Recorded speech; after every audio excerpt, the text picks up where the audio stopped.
Welcome back to another episode of Dive Spirit Eat, and today we're doing a strike mission. What that is right before work, we're gonna try to do a session, grab some bugs, my dive buddy and I, Devin, and get back just in time for work. So right now it is 6 a.m. Sunrise is projected to be around 6:30. So the idea here is that we're gonna leave in a bit, get to the beach, get dressed, and then by the time we're ready to go, the sun will be up, ready to hit the water and check out some holes for some bugs. So anyway, let's go grab some bugs. Next up, ready to hit the water. It's my dive buddy Devin. What's up, everyone? Let's go. It's cold. It was very chilly. The water was at 57 degrees. For me, my 5 mil suit, it's not bad for about an hour and a half or so, but then you start to feel it in your fingers and your toes. But we were excited because the surf was about 0 to 1 feet all week leading up to today.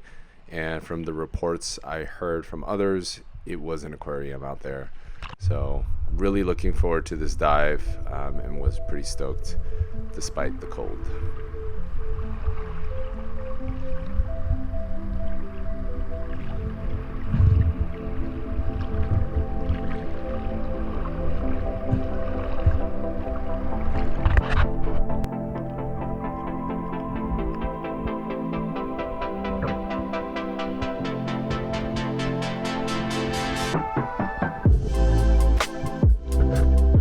So these little fish are called senoritas, and what I like to call them are the little Roombas of the sea. And the reason why is because they actually eat external parasites and copepods off the skin of other fish.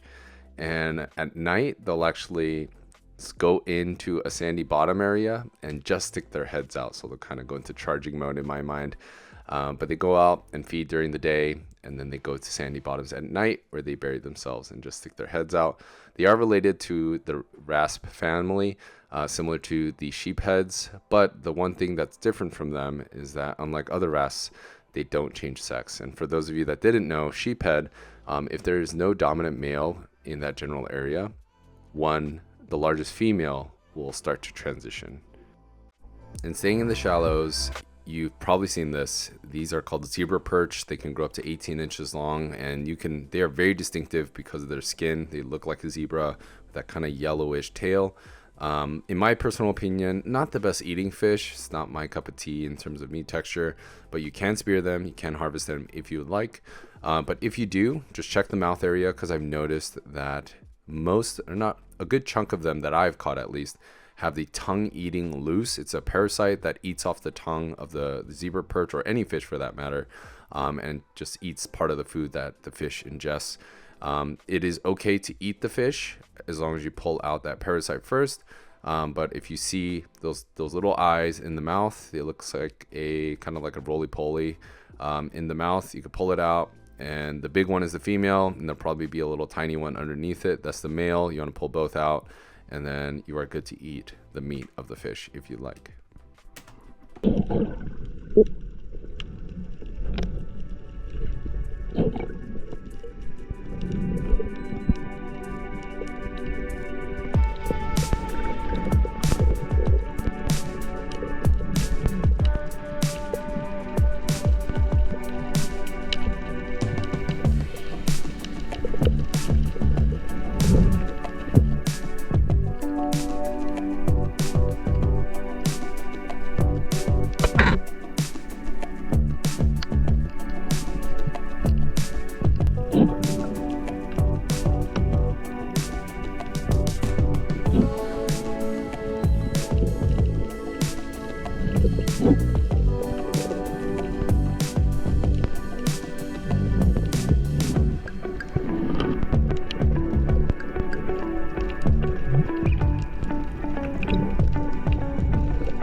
Come on down on this drop with me. I wanted to share one of my setups that I use in areas where it's not as dense with kelp. If it's denser with kelp, I typically don't do this setup.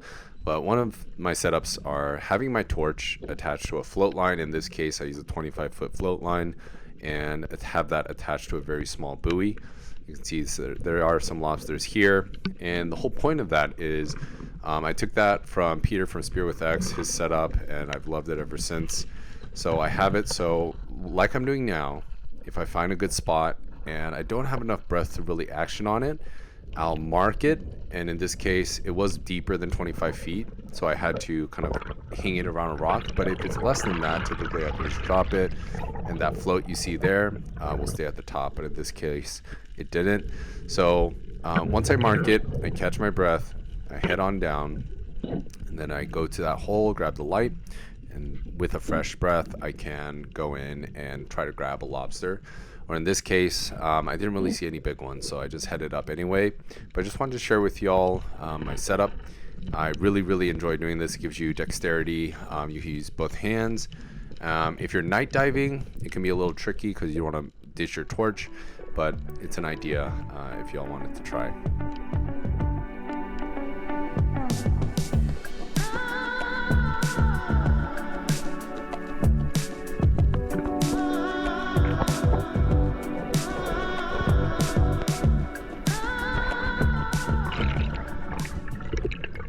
We also stumbled on a jellyfish, and I believe this is called the Atlantic sea nettle or the East Coast sea nettle. And I know what you're thinking, East Coast, you're on the West Coast, so it can't be that one. But from the research I've done, I believe this is one. The Pacific sea nettle is more vibrant in color and typically are larger than this. This is a little bit more translucent.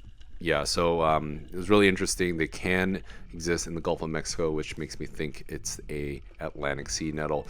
Let me know if you know for sure, but I believe it is. But really cool to see.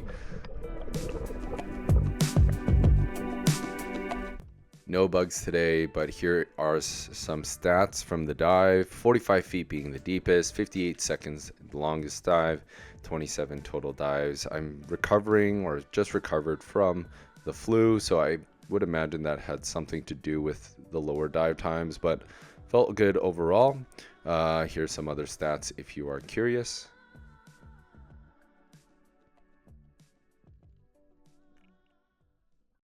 We skunked. There was nothing there.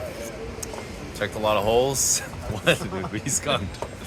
We didn't catch anything. So there are a lot of small ones, and the visibility was not as aquarium-like as I expected. Visibility was probably a murky 12, 13, give or take feet, maybe more in some areas, but it was murky. You can see the outline at the bottom, but yeah, anyway. We're gonna eat some food. We're at Shake Shack. Check out this view, and thank you for watching.